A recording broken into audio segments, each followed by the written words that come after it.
너희는 나를 누구라고 하느냐? 이번 특세의 주제이기도 한 이 제목입니다. 너희는 나를 누구라고 하느냐? 오늘 본문의 15절에 보니까 예수께서 그들에게 물으셨다. 그러면 너희는 나를 누구라고 하느냐? 여러분 오늘 본문에 보면 두 번 예수님이 질문을 하시죠. 사람들은 나를 누구라고 하느냐라는 질문과 제자들에게 너희는 그러면 나를 누구라고 하느냐라는 이러한 질문을 하시는 걸 보게 됩니다. 여러분 이번 주 고난주간을 지나면서 제가 여러분에게 숙제를 하나 내드릴게요.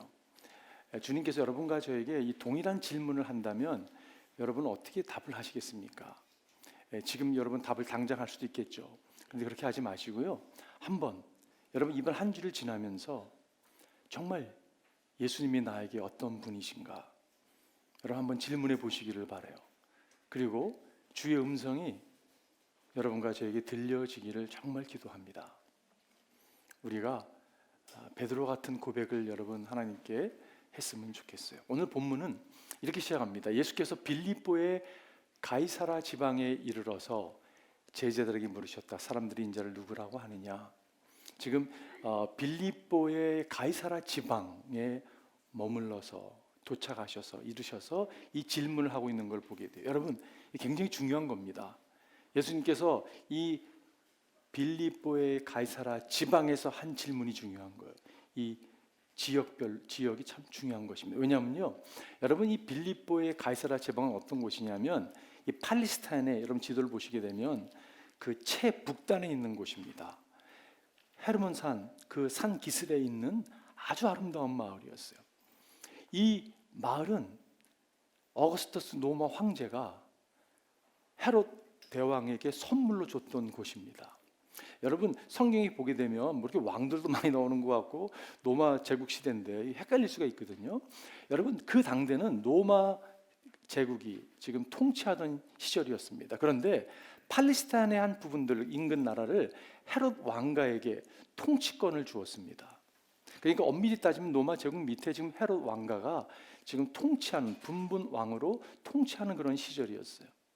그런데 황제가 여러분 왕에게 이 선물을 준 것이에요. 너무 아주 감격스럽겠죠.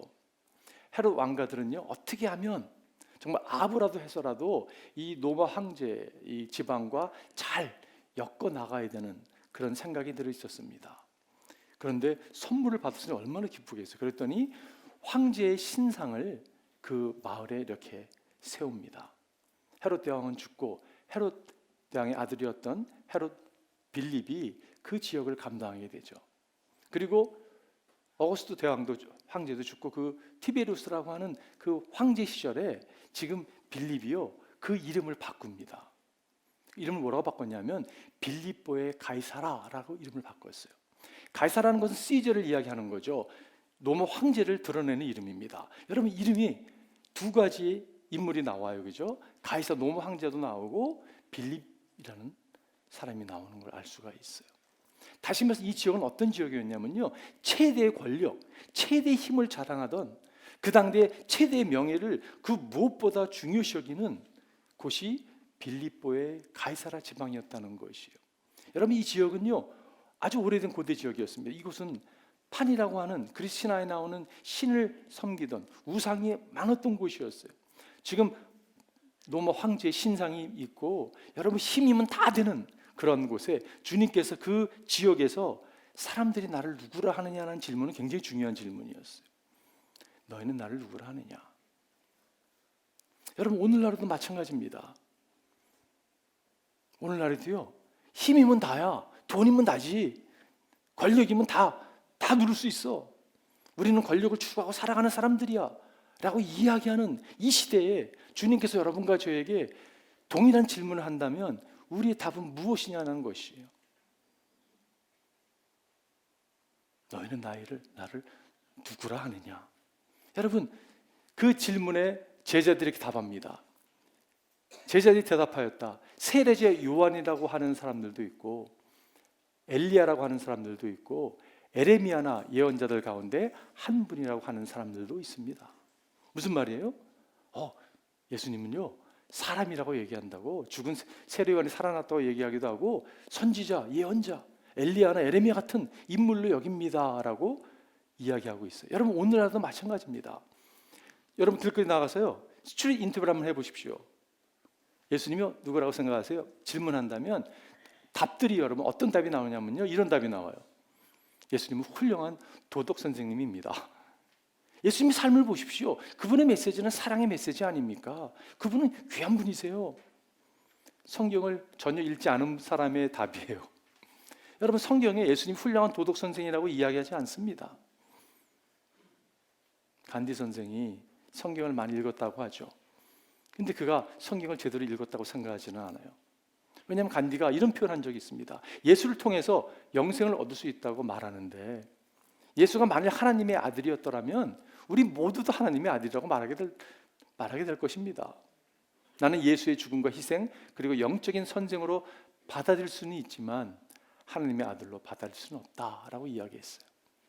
이런 생각을 가지고 살아가는 사람이 적지 않게 있습니다.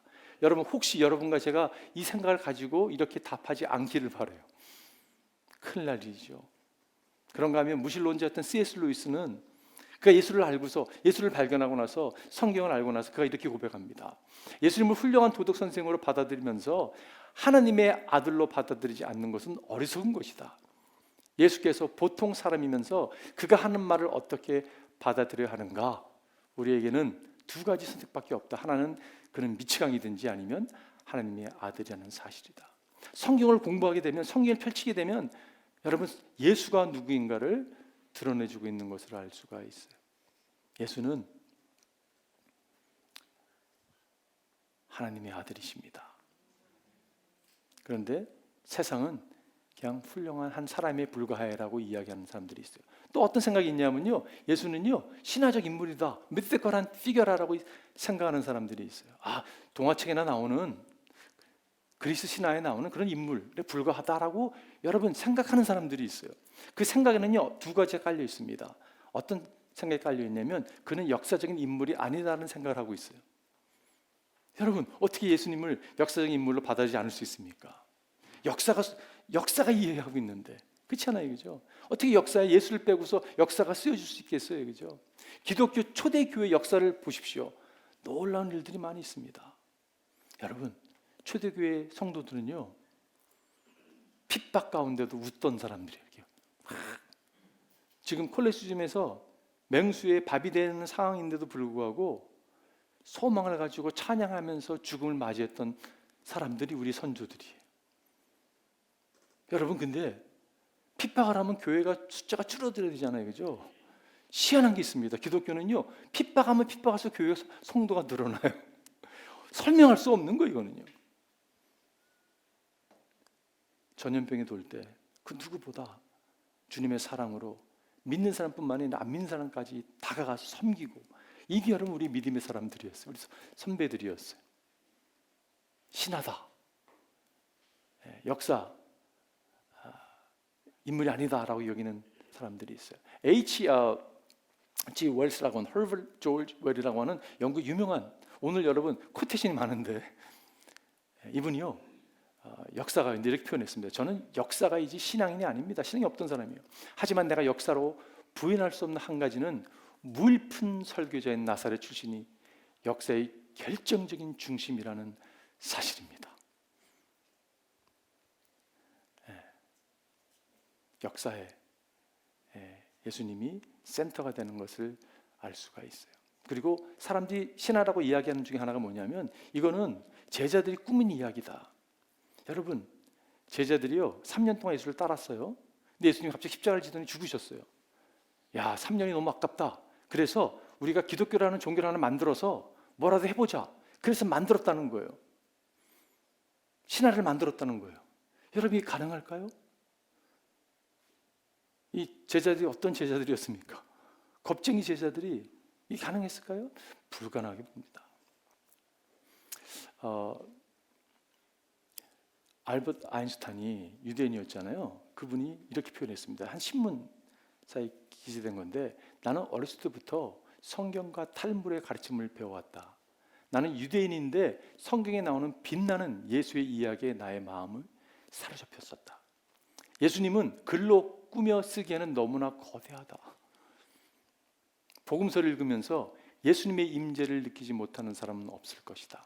그의 가르침 한마디 한마디에 그의 인격의 맥박 소리가 들린다. 신하는 그러한 생명을 가져다 줄 수가 없다. 예수는 사람도 아니고 신화적 인물도 아닙니다. 그럼 예수는 누구입니까? 예수님은요, 하나님의 아들 그리스도이세요. 여러분, 이 음성이 여러분과 저에게 고난주간을 지나면서 들려지기를 바라요. 저는 어렸을 때부터 늘 들었는데요, 여러분 다시 들으십시오. 다시 들어야 돼요. 왜냐하면 우리에겐 디폴트 모드가 있어요. 자꾸 엉뚱한 데 돌아가서 엉뚱한 걸 예배하는 모습이 있어요. 다시 돌이켜서 그분을 알아보고 그분을 예배해야 돼요. 여러분, 오늘 베드로가 이렇게 얘기했어요. 시몬 베드로가 대답하였다. 선생님은 살아계신 하나님의 아들 그리스도이십니다. 여러분, 베드로가요 100점짜리 답을 했어요. 선생님은 살아계신 하나님의 아들 그리스도이십니다. 그리스도라는 의미가 무엇입니까? 그리스도라는 뜻은요, 메시아라는 뜻이에요. 메시아, 기름 부음을 입은 자라는 뜻입니다. 여러분, 구약에 기름 부음을, 하나님께서 어떤 사명을 허락하실 때 왕에게 기름을 부었고요, 제사장이 기름을 부었고 선지자에게 기름을 부었어요. 하나님의 명확한 태스크를 갖다가 수행하기 위해서 하나님께서 이렇게 구별해서 기름을 부었던 사람들이 구약의 왕이었고 제사장이 있고 선지자였어요. 여러분, 예수님은 메시아이십니다. 기름 부음을 입으신 분이에요. 그분은요 왕인데 그냥 왕이 아니에요. 예수님은 여러분 만왕의 왕이세요. 여러분 믿으십니까? 그분은 만왕의 왕으로 모든 걸 통치하시는 분이에요. 다스리는 분이세요. 그 말은 여러분과 저의 삶을 다스리는 분이 예수 그리스도세요. 우연이 없습니다. 여러분, 삶이라는 모든 것, 작은 것까지도 하나님이 다 통치하세요. 그분을 이렇게 고백한다는 것은 그분의 왕으로 고백한다는 것이거든요. 그걸 믿고 따른다는 의미예요. 그분은 제사장인데 대제사장이세요. 구약의 대제사장은 죄가 있는 사람이었기 때문에 자신의 죄를 갖다가 사해되고 백성들의 죄를 갖다가 하나님께 가지고 나가서 제사를 드릴 수밖에 없었던 사람들이었어요. 근데 이걸 매해 해야 됐었거든요. 근데 예수 그리스도는 단번에 대제사장으로서 여러분과 제 모든 죄악을 도말시키신 분이세요. 우리가 이 고백을 한다는 의미는, 그걸 믿는다는 의미는요, 여러분과 제가 예수 그리스도의 피로 말미암아 정결함을 받았다는 의미입니다. 할렐루야. 여러분 믿으십니까? 이 고백이 우리 가운데 있기를 바라요. 그리고 그분이 선지자가 된다는 의미는, 선지자는요 경고의 메시지를 전했던 사람입니다. 그리고 초청의 메시지를 전했던 사람이에요. 돌아오십시오. 당신 이 길로 가다가 죽습니다. 주님께 돌아오십시오. 하나님께 돌아오십시오. 주님이 오늘 우리 가운데 찾아오셔서 이 말씀을 하시는 분이세요. 자, 선생님은 살아계신 하나님의 아들 그리스도이십니다. 여기서 살아계신, 여러분과 제가 섬기는 하나님은요 살아계신 하나님이세요. 죽은, 여러분 그 당대 수많은 신상들, 우상들 그 중에 하나가 아니라는 것이요. 예수님은 살아계신 분이에요. 여러분 믿으십니까? 예수님은 살아 역사하시는 분이세요. 오늘도 살아 역사하시는 분이세요. 그리고 그분은요 하나님의 아들이십니다. 예수님의 신성을 지금 드러내주고 있는 거예요. 지금 그 빌립보 가이사라의 수많은 사람들 가운데 하나라고 여겼던 그 가운데 그렇지 않습니다. 비교할 수 없습니다. 이분은 하나님의 아들이십니다. 예수님의 신성을 드러내주고 있는 것이요. 여러분, 사실 이 표현은요 아주 엄청난 표현이죠. 하나님께서 인간이 하나님이라고 선포하고 있는 것이, 이거를 받아들이기가 인간의 힘으로는 쉽지 않을 수 있습니다. 근데 성령께서 역사하신다면 이것이 명확하게 드러나는 것을 알 수가 있어요. 여러분 보세요. 예수님께서 이렇게 얘기했습니다. 그러나 예수께서는 잠잠고 계셨다. 지금 예수님께서 트라이얼 가운데 계신 거예요. 십자가를 지시기 위해서 재판장에 서 계십니다. 대제사장이 예수께 말하였다. 그 시대에 대제사장이 있었습니다. 예수께 질문합니다. 내가 살아계신 하나님을 걸고 그대에게 명령하니 우리에게 말해 주시오. 그대가 하나님의 아들 그리스도요? 라고 질문을 했어요. 예수님께서 그에게 말씀하셨다. 당신이 말하였어. 그러나 내가 당신들에게 다시 말하오. 예수님께서 잠잠하셨어요. 아무 말 안 하셨어요. 근데 당신 정말 하나님의 아들 그리스도야라고 질문했을 때 이렇게 맞습니다라고 이야기를 하고 이어지는 말씀이, 이제로부터 당신들은 인자가 권능의 보좌 오른쪽에 앉아 있는 것과 하늘 구름을 타고 오는 것을 보게 될 것이요. 64절까지인데 여러분, 이 이야기를 들었을 때 유대인의 반응을 상상해 보십시오. 유일신을 믿던, 특별히 굉장히 종교적이던 이 유대인들이 인간이 자신이 하나님의 아들이라고 이야기를 하고 있는 거예요. 여러분, 이것이 쉽게 받아들일 수 있었을까요? 쉽지 않았을 것 같아요. 만약에 제가 여러분에게, 여러분, 제가 비밀을 하나 드러내겠습니다. 제가요, 사실은 메시아입니다. 이렇게 주일 오늘 설교를 했다면 아마 저는 많은 장로님들과 교회 리더십에게 끌려가서 다시는 설교를 못하게 아마 돌로 치지는 않을지 모르겠어요. 예수님이 이렇게 말씀하셨어요. 그 리처드 맨들레라는 사람이 계신데 그분이 어떤 분이시냐면요, 이 정신 환자들과 이렇게 일하던 분이세요. 이분이 그 뉴로 링구스틱 프로그래밍이라고 하는 아마 무슨 정신 언어 무슨 프로그램을 만드신 분인데 많은 정신 이상한 분들과 이렇게 많이 접했다고 합니다. 그런데 어느 한 병원에 갔더니 자칭 예수가 있더래요. 그래가지고 물어봤대요. Are you Jesus? 그랬더니 그분이 Yes, my son. 이렇게 목소리 깔고서 이렇게 얘기하는 거예요. 그래가지고 궁금도 하고 그래가지고 잠깐 나가서 그 줄자를 가져와서 이 사람 막 치수를 쟀다고 합니다. 그랬더니 이 사람이 갑자기 왜 그러냐고 막 재더니 다시 나가더니요, 목과 망치를 나무를 가져와 가지고요 막 못을 박기 시작하는 거예요. 그러니까 이분이 약간 불안한 거예요.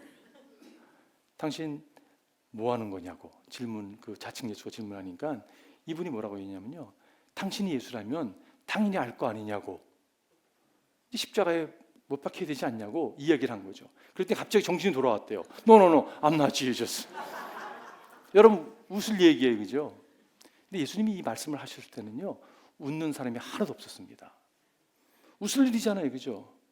한 사람도 없었어요. 그분이 하나님의 아들이라는 것을 여러분 어떻게 증명할 수 있으세요? 여러분 어떻게 믿으세요, 그거를요? 아니, 왜 믿으세요? 어떻게 믿게 됐습니까? 이거는 사람의 육으로 난 사람으로 믿을 수 있는 게 아니잖아요, 그죠? 그분의 여러분 삶을 보십시오. 그분의 삶이 그분이 어떤 분인가를 드러내주고 있어요. 성경이 몇 구절만 나눈다면 대제사장들과 온 공의회가 예수를 사형에 처하려고 그분을 고발한 거짓 증거를 찾고 있었다. 많은 사람이 나서서 거짓 증언을 하였으나 쓸만한 증거는 얻지 못하였다. 여러분, 정말 털어서 먼지 날 사람 없어. 털었는데 먼지가 하나도 안 나는 거예요. 베드로전서 이렇게 얘기하죠. 그는 죄를 지으신 일이 없고 그의 입에서는 아무런 거짓도 찾아볼 수 없었습니다. 여러분, 예수님은요, 성경이 이렇게 묘사하고 있어요. He is lion and the lamb. He is the lion and the lamb. 그분은 사자이시면서 양이라고 이야기하고 있어요. 인간은 이 두 가지를 공유할 수 없습니다. 저 사람 비슷할지 모르겠어요. 그러지 않아요, 여러분. 잘 보십시오. 그분은요, 양이라는 의미는 젠틀하고 사랑이 많으시고 궁휼하신 분이세요. 그런데 라이언은요, 파워풀한 분이세요. 그분은요, 심판자이십니다. 그분은요, 진노를 가지고 찾아오는 분이에요. 근데 이 두 가지가 공존한다고요? 불가능합니다. 인간은 불가능해요. 그분은 거룩하시 높으신 분인데 완전히 바닥을 치고 낮아질 수 없습니다.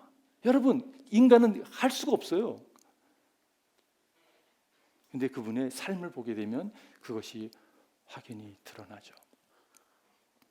그분의 기적들.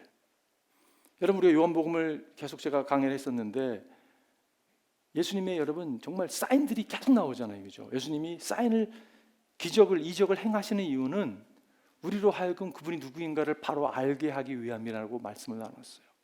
수많은 기적을 주님께서 행하셨습니다. 그 중에 가장 정말 하이라이트로 얘기할 수 있는 피크가 무엇입니까? 여러분, 부활이에요, 부활. 그 당대는요 부활이라는 걸 상상도 못했습니다. 아니 사람이 부활해가지고 인간의 몸을 입고 다시 살아난다고? 이거는 상상을 초월한 생각이었어요. 그 어떤 여러분 생각이 없던 시절에 주님께서 부활의 기적을 행하신 거예요. 그분은 부활할 것을 명확히 하셨습니다. 그래서 수많은 메시지, 이런 메시지가 있죠. 예수께서 그들에게 말씀하셨다. 이 성전을 허물라 그러면 내가 사흘 만에 다시 세우겠다. 사람들이 이해 못했어요. 왜냐하면 이해될 수 있는 게 아니거든요. 아니 이 성전을 갖다가 우리가 46년 동안 조상들이 세웠는데 이걸 어떻게 다시 사흘 만에 다시 세운다고? 말도 안 되니 말이 되는 얘기를 해라. 뭐 이렇게 얘기했겠죠. 그죠? 예수님께.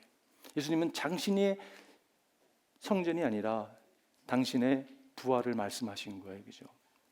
명확하게 주님은 죽음을 하셨고 부활에 대한 메시지를 전했습니다. 그리고 그분은 부활하셨어요. 여러분 사람들은요, 여러분 코스프레라는 표현이 있잖아요. 커스텀 플레이 하는 거, 옷 입고 비슷하게 이렇게 파는 거. 여러분 사람들은요 아직까지도 이단 교주들이 코스프레를 합니다. 메시아 코스프레를 해요. 그거 아셨어요 여러분? 내가 죽으면 사흘 만에 부활할 거야. 그렇게 해서 죽은 사람이 숫자가 얼마나 된지 아세요?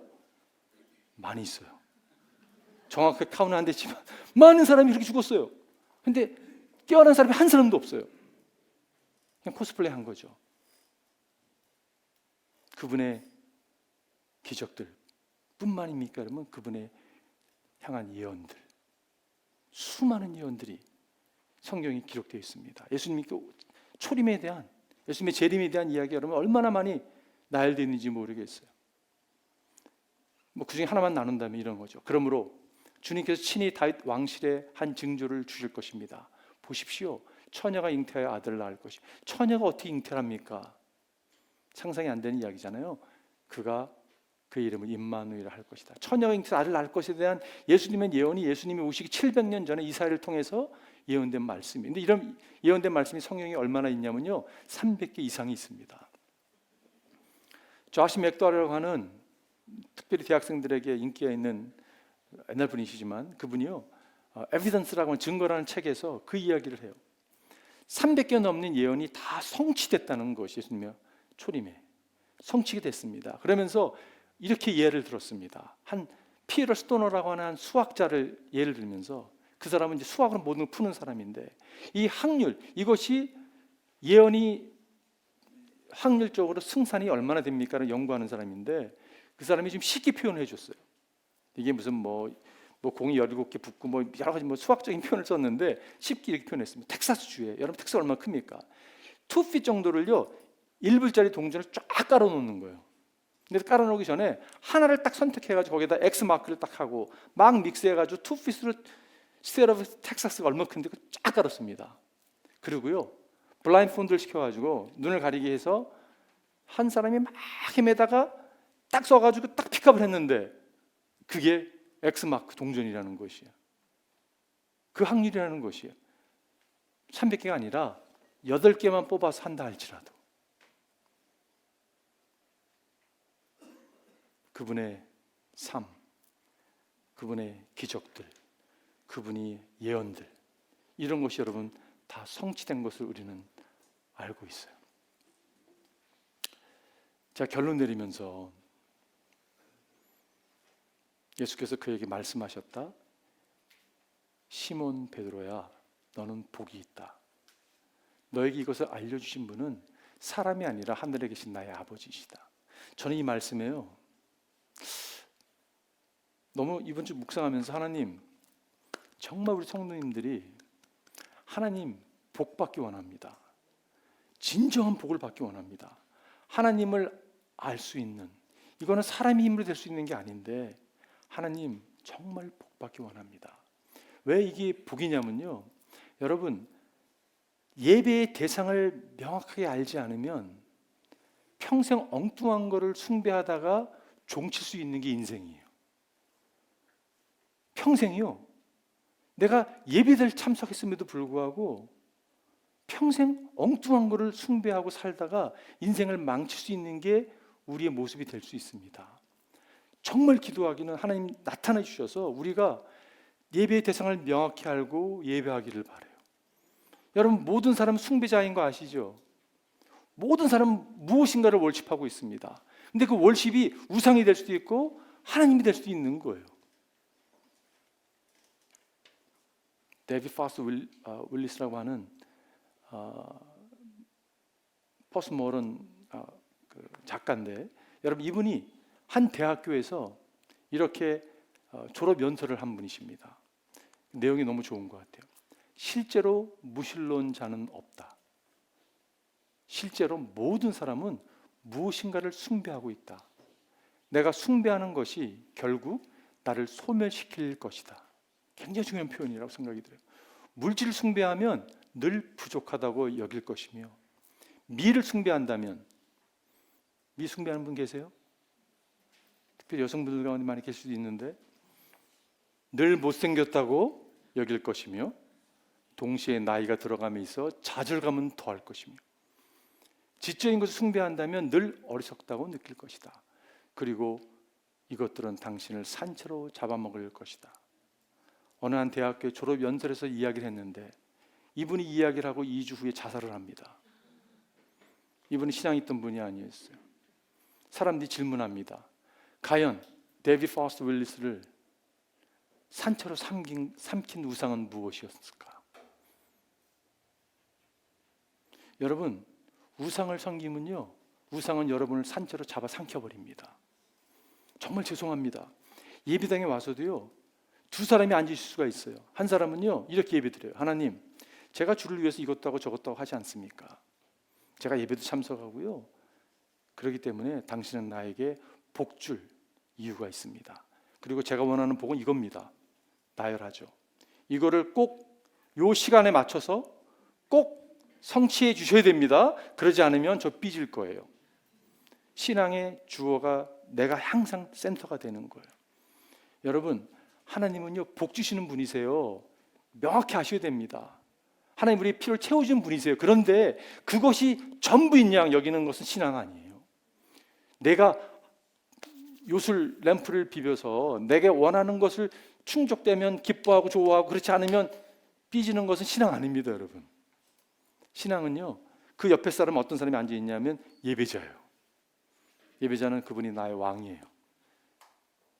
대속자예요. 나의 삶을 경고도 하시기도 하고 이끄시는 분이 있어요.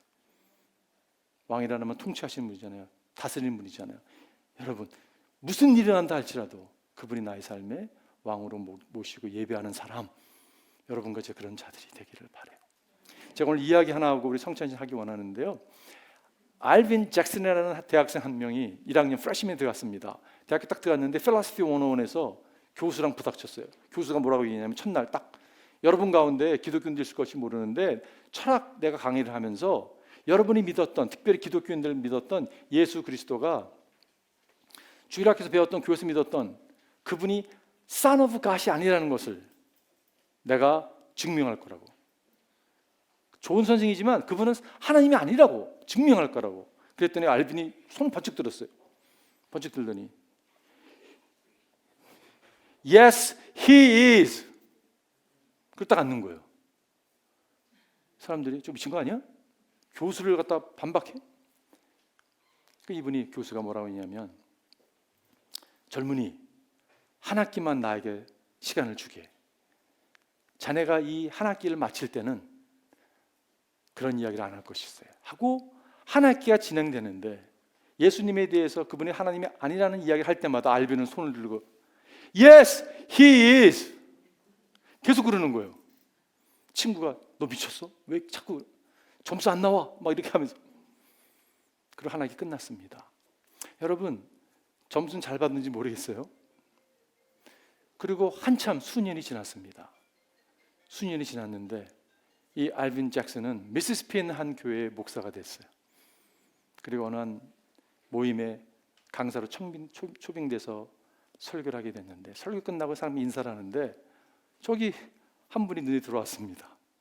그분이 과거에 자기 철학과 교수님이 서 계신 거예요. 그분의 눈에는 눈물이 글썽였습니다.